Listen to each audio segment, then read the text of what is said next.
friends, welcome back to the Space for Faith podcast. My name is Mike Goldsworthy, and it is good to have you with us.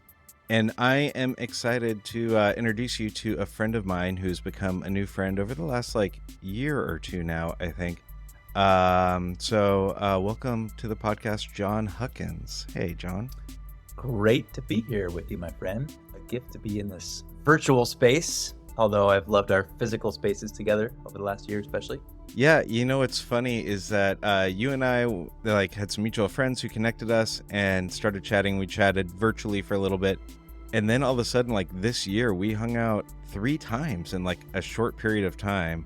Yeah, even though we live an hour and a half from each other, 2 of the 3 times were on the other side of the country. Indeed, isn't that kind of how it goes in this world today? I don't know, but it's delightful when it works. That's real. Yeah, that's very true. So for those of you who don't know Jon in 2011 co-founded an organization called Global Immersion, which is a peacemaking training organization, and led that just until recently, until about a year or so ago, and now is the founder of Journey Home. And we're going to talk a bit about that, and an adjunct professor of New Testament at Point Loma Nazarene University, which is where it's my brother's alma mater. Look at that. Yeah, look at that. So, I want to get into the Journey Home pilgrimage and pilgrimages in general, and that work that you're doing, and how all that came about. But I kind of thought it might be interesting to talk about a few other things first. I was kind of curious to get to hear a little bit about your vocational shift, that you started this organization that was doing some really significant things. I first heard about you and the work that you're doing in the Global Immersion Project. And you led that for a good, over a decade, and then had this shift into something maybe related, but also a bit different. And I'm kind of curious, what did that look like for you? Was that a long stirring? Was that just kind of you woke up one day and I need to do this other thing? How did that kind of come about? Great question. I could give a really short answer, or I could give a little bit longer. I'll give the little bit longer. Yeah, we got time. Yeah, it was not an overnight thing. It was more of a stirring, but it was a stirring that I didn't seek out. It kind of sought me. And it began in 2019 when some people talk about body keeping score. My body began to show the impact of the pace at which I was living life, and the energy it took to do the work I was doing, everything from the places of conflict within which we were working to just the rigor of travel. And I think deeper emotional things that needed to surface. And it looked like panic attacks for me that happened on an airplane on the way to a church in Houston to lead their weekend services and retreat. And the pastor took me to the ER instead of the church. And while that's not when my vocational transition started, that is actually when it started, because it woke me up to a deeper wounds. Our work with Global Immersion was peacemaking training. And what are the tools we need to live as what we call everyday peacemakers? Such critical work. Oftentimes, and especially in the activist space, we can be so external in our work. For me, it's looking like Standing Rock. It's marching in New York City after Eric Garner's murder. It's in West Bank refugee camps, all good, holy work. But we can sometimes turn a blind eye to the own wounds and conflict in ourselves. And eventually that has to manifest and show up. And it did in 2019. And it led me, I would describe it as the beginning of my healing journey that now is forcing me / inviting me to say, what's an integrated path towards contributing to peace in the world? One that includes coming to peace with my wounds in myself, such that I can contribute to a society in ways that move towards equity and justice and peace. And that was kind of growing in me. It led me to the Camino de Santiago, which maybe I'll talk about in a little bit. And then a growing clarity in 2022, 23 to say, I think it's my time to give my full attention to two things. One, an audience that I now find a home with, which I describe as post-evangelicals, which is also the focus of my PhD research. I want to walk with this community. We are constructing something beyond the evangelicalism we inherited. We want to follow a Jesus beyond that. And I want to give my full vocational energy and attention to that community because I'm part of it.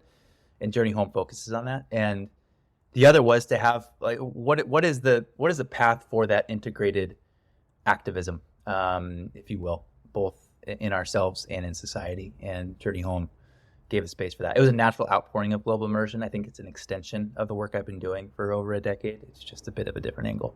Yeah.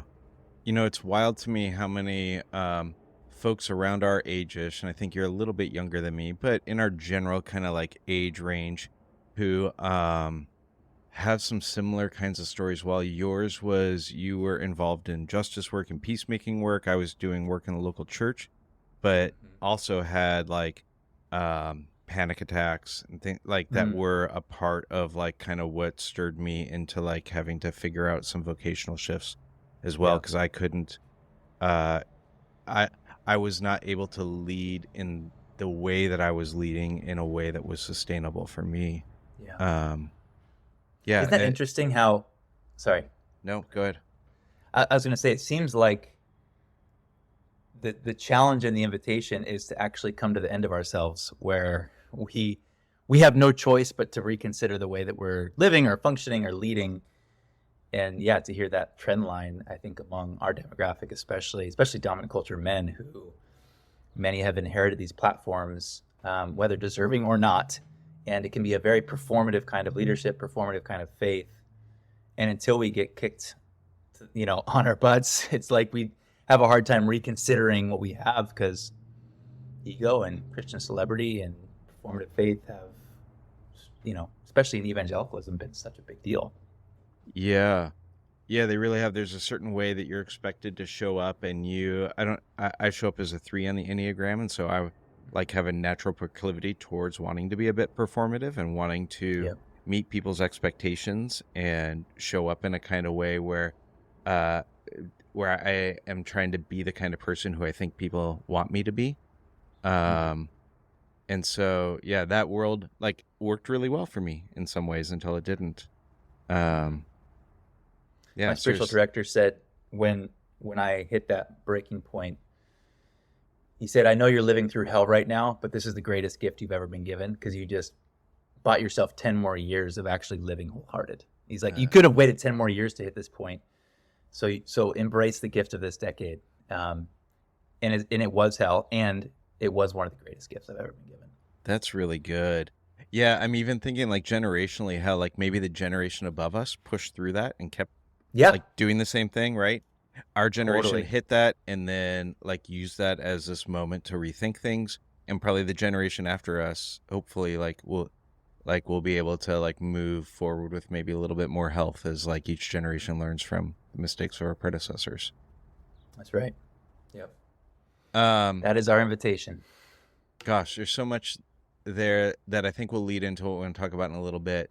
But before we get into that, I also want to hear a little bit about your research. You said you're doing PhD work. We get to call you Dr. Huckins here pretty soon. Man. The PhD work specifically in the post-evangelical space. So I'm curious, well, maybe there's 2 parts to this. First, I want to hear about how you found yourself considering yourself a post-evangelical. Like, how did you end up there? And then maybe we can hear a little bit about like the research that you're working on. Yeah, I don't think I would have. I mean, I was curious about. I remember first reading Dave Tomlinson's book, The Post-Evangelical, came out in like 1991 or something like that, and resonating with that early on, but never like claimed the title. And then vocationally I grew up in the evangelical space, the megachurch movement, the Saddleback, the Willow Creek, and then vocationally slotted right in there, and did really well in that space. Like you, I identify as a 3, so like. The performative elements of evangelicalism scratched an itch and a competency and a wound, I think all mixed together in ways that, I found myself doing well until I didn't. And that was 2018, to answer your question. I had written a book that was well received among evangelicals, challenging them to consider a theology and practice for peace and peacemaking. And got to the people I dreamt about ever meeting, I'm now actually like in rooms with, and they're consulting them on this work. And it was about 3 months after kind of hitting that pinnacle, I won't use any names, that the stories of fallout started coming. How many stories of church scandal have we heard in the last decade, especially, or even accelerated in the last 5 years? And I just began to see, I've gotten to the quote unquote top of evangelicalism, looked under the surface, and it's ugly. And this finally gives me permission to say the things I think I already knew were true in my heart and in my experience. And I no longer want to stake my claim or my identity in this space. And I think my experience globally, like especially in places of occupation and oppression, evangelicals have not been good news there. And so what's a faith that's restorative, that's healing, that's following Jesus beyond those failed constructs? It allowed me to say, I can release evangelicalism without releasing Jesus, and give my life to that border crossing Jesus in ways that I don't need to be scared about. And really, it was me coming to terms with the fact that evangelicalism is not as much an orthodoxy as it is a cultural construct. And as I release that cultural construct in that partisan politics especially, I can find Jesus again. And there's a lot of us that are seeking that same person. Yeah, that's good. And then, like, how did you find yourself in this PhD research, and where is that leading you? Yeah, so the big question for me in my practitioner work, which is what I've primarily been, is sitting with these folks, whether it's in refugee camps in Palestine or in migrant shelters here in Tijuana, who are on the underside of power, and they're asking us as Christians to support them. And my most visceral experience was sitting with a mom in Tijuana and her twins after having been on the move for 3 months, running from the cartels who had killed her husband, their parents. And as she's shaking in fear and trauma, wondering if they followed her all the way to Tijuana, I'm with them, our group is with them, and we're praying with her. And I come home. Literally, it takes me 20 minutes to get home from Tijuana shelter. And I'm having wine with my wife on the patio. And I'm like, I don't think it's enough to say we're going to pray for Ingrid. I think we have to have a faith that actually does something about her situation. Like, my blue passport requires me to leverage my influence, my privilege in more helpful ways. So what's an ethic? What's a political ethic that allows us to engage systems change where our prayers actually can play themselves out in policy? And I had studied ethics in my master's at Fuller, and then David Gushee, who was my mentor and advisor then, started advising PhD students, invited me to apply, and the rest is history. That's 2020. I started that with him. He obviously is very helpful in the post-evangelical space, has cut the wake in a lot of ways. And so to be able to place my research in Christian social ethics in that kind of post-evangelical space has been helpful. Dude, I'm really excited for this. I can't wait for you to be done with the dissertation and for whatever forms it takes. I know if it happens, you're more excited than I am for that. But no, I think it's going to be such a gift for the church to for you to be bringing not only your research, but also like the work that you've been doing for a lot of years, and the intersection of those is going to be really a gift to the church. Thank you. Yeah. So you started doing these, you had an experience on the Camino, and which played a bit into, if I understand right, some of like what you then begin developing as your next, as like kind of that next thing that has now been called Journey Home. Tell us a little bit about like, what is that? So my first experience on the Camino de Santiago was an unexpected invitation to new life in many ways. The Camino, for any of you who are listening, is a pilgrimage. It's one of 3 historic Christian pilgrimages, one to Rome, one to Jerusalem, one to Santiago.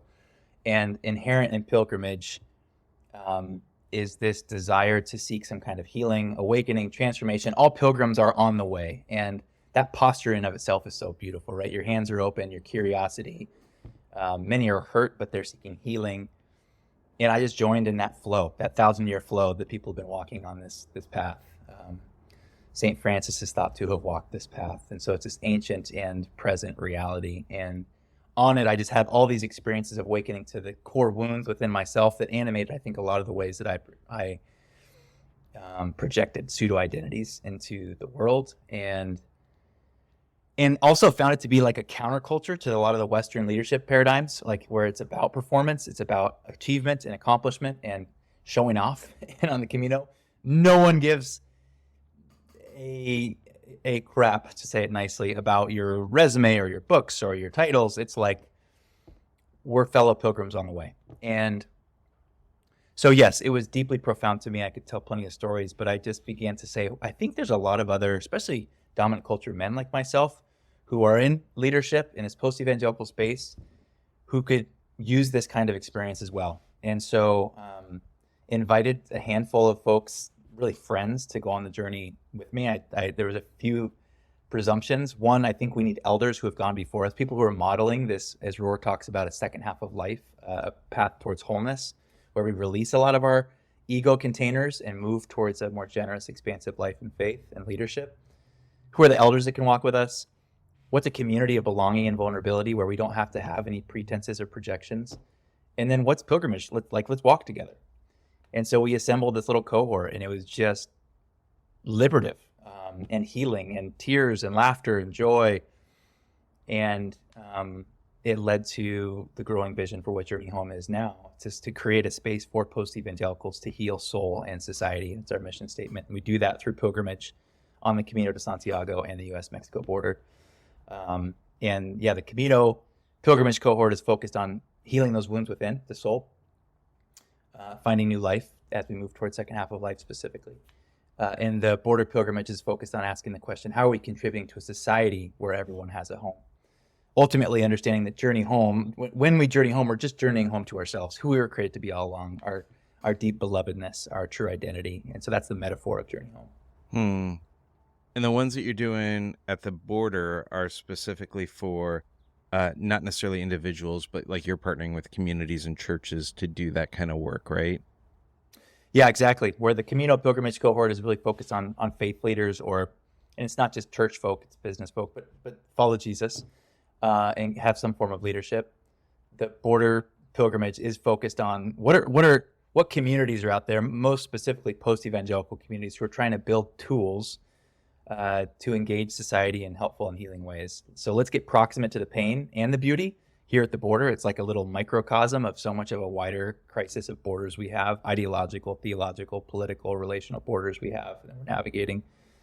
Let's spend time immersing into these realities in San Diego and Tijuana, meet with Border Patrol agents, stand and walk next to the wall, go to migrant shelters, learn from local faith leaders, and ask the question, how do we transcend any border that divides us?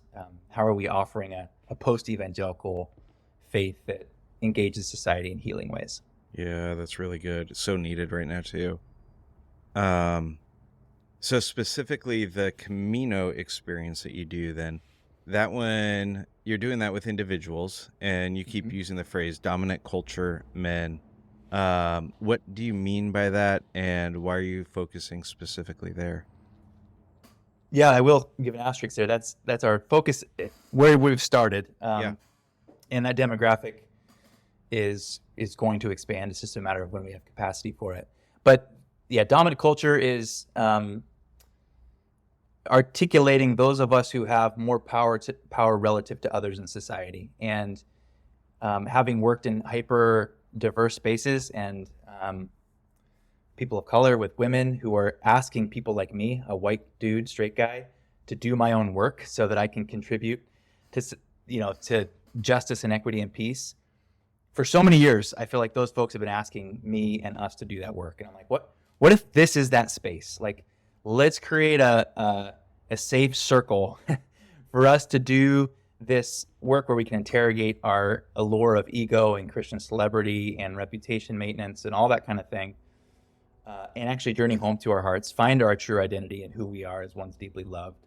So we don't need to project that onto the people around us. And we can enter rooms less defensive. We can decenter our leadership more readily. We can interrogate the systems that we've inherited that have kept us in power. And so that's why it's focused on that demographic, and it's been really important. And our elders are diverse folks who are committed to guiding us on this path towards wholeness.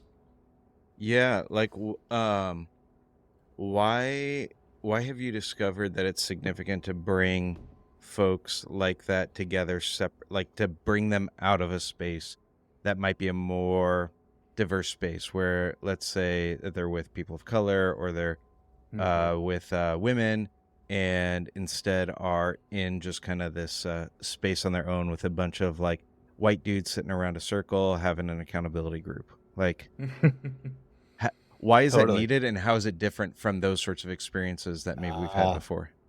Great question. Yeah. To the first, it was important for us to create a space where we aren't bleeding out on those that we've hurt for so long. I mean, so many women and people of color are like, okay, I can't have anyone else crying on my shoulder. Can you please do your own work? And then let's work arm in arm together.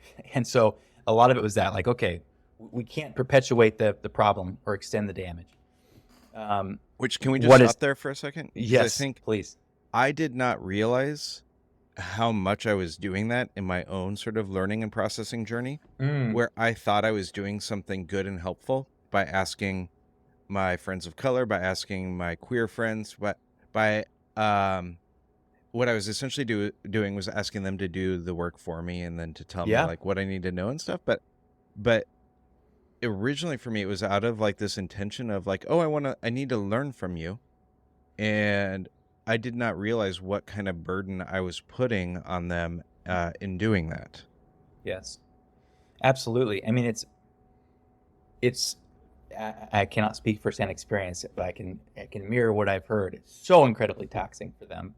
And it's like a re-traumatizing of sorts too, because they have to go back into parts of their story that may or may not be asking permission to access. And I think it's another function of our power, or of our presumed power, to think that we can ask them to do that for us. And I've, like you, had to learn that the hard way, and am trying to.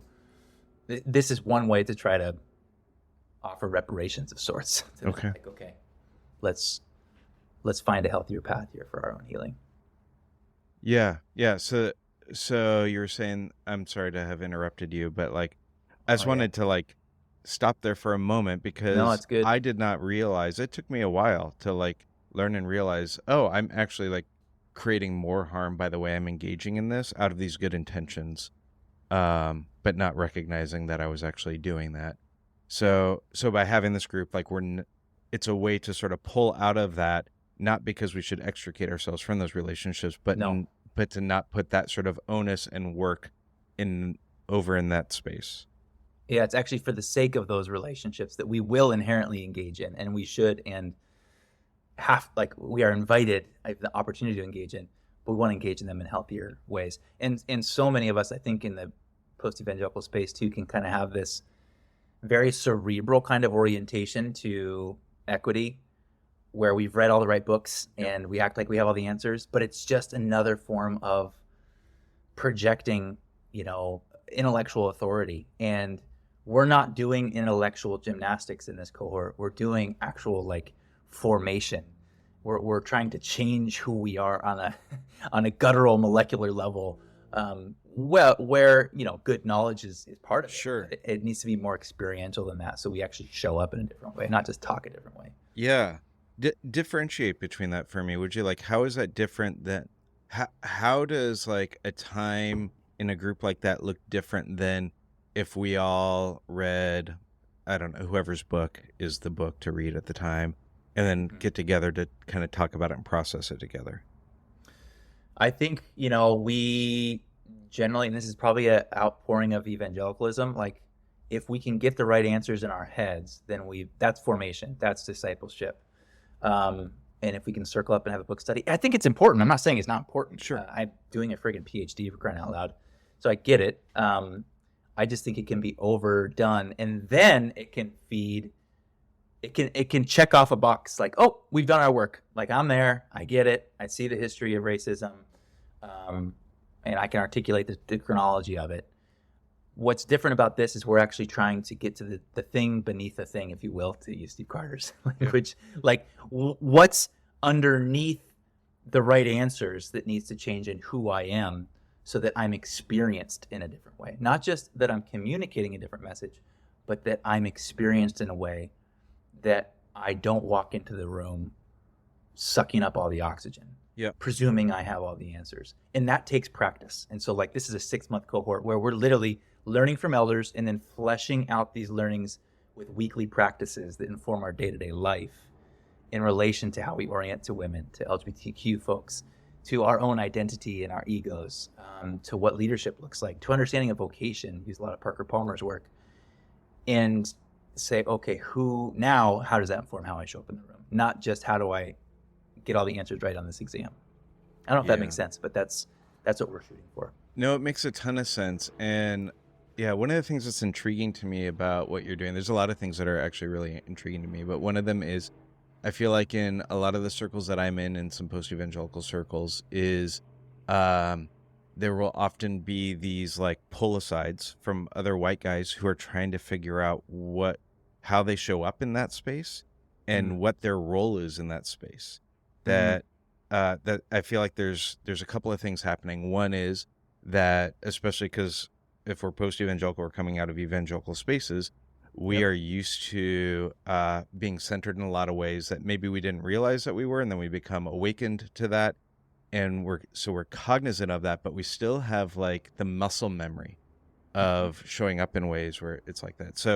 So like we're showing up and we're not like, we have this like cognitive dissonance between like what we now know to be true and also like kind of like what our muscle memory kind of wants to do. So we have that going on. And at the same time, there's also like, there's been a lot of damage that's been done by white guys to others. And as a result of that, there is in some of these spaces a definite like,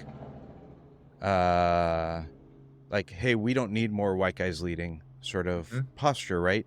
And so then you've got guys who are like, well, then do I even have a contribution here anymore? And trying to work that out.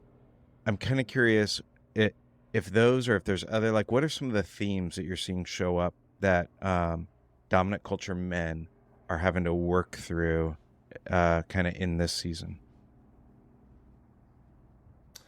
I think the last piece there's a few. There's the competencies, like how do I show up in a room, like you described, the pull aside, like, whoa, I need to brief this because I don't want to fumble and screw this up.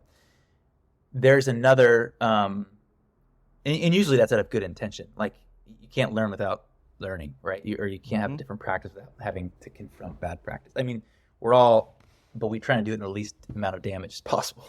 But then there are, and this creates a space for it to ask the question, well, where do we belong now? Or what is ours to do? If we, probably most of us acknowledge there's been far too many white guys on stages or with power and influence, is this a season where the necessary corrective is much less? Like it's not just about equal, but it's actually like equity looks like the scale's being tilted the opposite direction. What do we do with that? How does that impact our ego? Where does our identity land? Do we have the capacity to see ourselves as deeply loved without the platform or the need from others to have us come in as authority figures? I mean, those are legit questions, especially for those of us who have been in leadership, like you said, and the muscle memory says something different, and that narrative is changing, and we need a space to process it. Otherwise, I think we just get angry, or we could withdraw, or perpetuate the problem. Yeah. It's the muscle memory. It's also like feeling like, gosh, I still feel like I have something to contribute. Yeah. Can I still contribute? Yep. Absolutely. And not only can I, but I think it's, if we're honest, yes, we all know we have something to contribute, but what does that look like now? And that process of discernment, I think, does require a community. I think it requires elders who have gone before us who are modeling what that looks like. You know, Brian McLaren is one of our elders, and I think that's a guy right there who can say hard things, but does it with a generous posture and an expansive way, and is always pursuing equity. Our primary partner in this work is Center for Action and Contemplation, and their contribution to a contemplative activism, how are we doing that internal work that actually informs how we show up, enter a room, has been so critical to our learning. And in Rohr's language of second half of life has been super informative to us. Like, how are we becoming second half of life leaders rather than first half of life leaders who are really about kind of creating our containers for assembling an ego? Yeah, that's so good. All right. So for folks that are listening that are kind of intrigued by this, that are like, oh, I need to do this work. And there's probably a few different kinds of folks, I would imagine, that are listening that would hear that. There's some of you that are maybe church leaders or leaders that lead in some sort of space, and it's like, oh, there could be something significant about doing these immersive experiences, the kind of border pilgrimage experiences that you do that could have some significant effects on them back home. So I'd imagine that there's them. I'd imagine that there's a group of people who are non-dominant culture folks, but who are like, oh, I'm really glad that you're doing this, and I'd love to point some people towards it. And then I'd imagine that there's some folks like me, some dominant culture folks who are really intrigued by the work that you're doing, who are like, okay, I know, like I have this awareness that there's work that I need to do. I don't know where to do that. I don't know, or maybe I've done some stuff, but I know I've got a lot further to go. What practically does it look like when you're doing this work? Like, let's just take, one of those groups, let's say folks like me.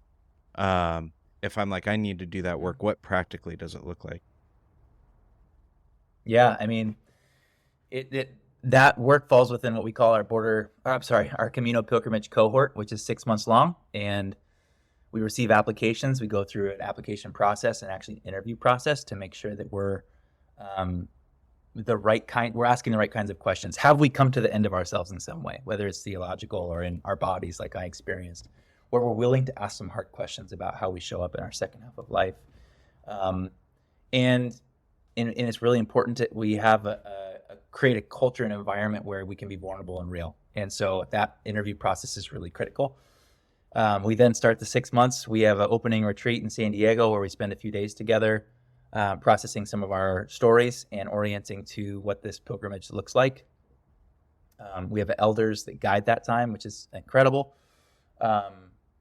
And then we have about 4 or 5 months of online gatherings where we're meeting with a different elder each month, focusing on themes of identity, vocation, and leadership. And these are men and women, white folks and leaders of color who are committed to our formation. And so we gather virtually once a month for that. And then week to week, we have practices that we're fleshing out and we're processing with a smaller peer group. And then at the end of the 5+ months, we meet in Porto, Portugal, and with our backpacks, and we walk on the Camino de Santiago. And it's an embodied experience of working this stuff out in real time in yourself and in a community as part of a historic path, moving towards Santiago, which is a city in Spain, but ultimately the destination is home to our hearts. And how are we journeying home to that place so that we can live and love more whole? So like our next one starts in January, the opening retreat, and then we'll walk in May, and the virtual gatherings will all happen in between then. And then we'll have ongoing formation opportunities. These really become communities of belonging. I mean, it's been mind-boggling. We're a few years in now, and these, like, we share, nothing bonds you like struggle. Yeah. And we share so many tears and so much laughter, and every day our shared WhatsApp threads are going off with stories and prayers and all that kind of thing. And this October, we're actually going to have a reunion out in New Mexico at the Center for Action and Contemplation for the last 3 years of cohorts and gather and share beverages and stories and meet with Richard Rohr and others, and it'll be great. So that's phenomenal. That's so cool. All right, so where do folks find that, and then when do they have to apply by? Yeah, applications are we're open until October. We're taking them now and going through the process, so the sooner the better. And journeyhome.info is the website. It has information on how to apply and where to apply. If you're in that demographic of dominant culture male leader, that's what this next one will be focused on. Again, noting that we're considering ones for couples or for women, for diverse male leaders. We're just discerning at what capacity we have to continue to grow that, but those opportunities will be coming. Got it. I'll drop that in the show notes, friends, if you want to grab that that link, journeyhome.info. Great. Dude, I'm so excited about the work that you're doing. I'm really glad that our paths have crossed, and I'm really, really grateful for this work. Like, it's so needed and helpful, and I can't wait to get to do one of these with you. I can't wait to have you, man. It'll be one of my great joys to walk with you on the path, that's for sure. Thanks. Anywhere else where people can find you? Journeyhome.info. Any other places online where we should be pointing people to? Yeah, journeyhome.info. That also has information about our border pilgrimages. If Great. you're a church that's looking for that experience and to build tools, especially as we go into election season, that's a big focus for us. Sure. But otherwise, yeah, just John Huckins on Instagram and Facebook. So I'm not super active beyond that, but yeah, it's out there. Awesome. Well, Jon, thanks so much for taking time for this. I'm really grateful again for you and the work that you're doing, and I'm so hopeful about the stuff that you're going to create out of your PhD and the stuff that's going to come out of these communities that you're creating. Thanks for doing the work you're doing. Thanks, Mikey. Appreciate it.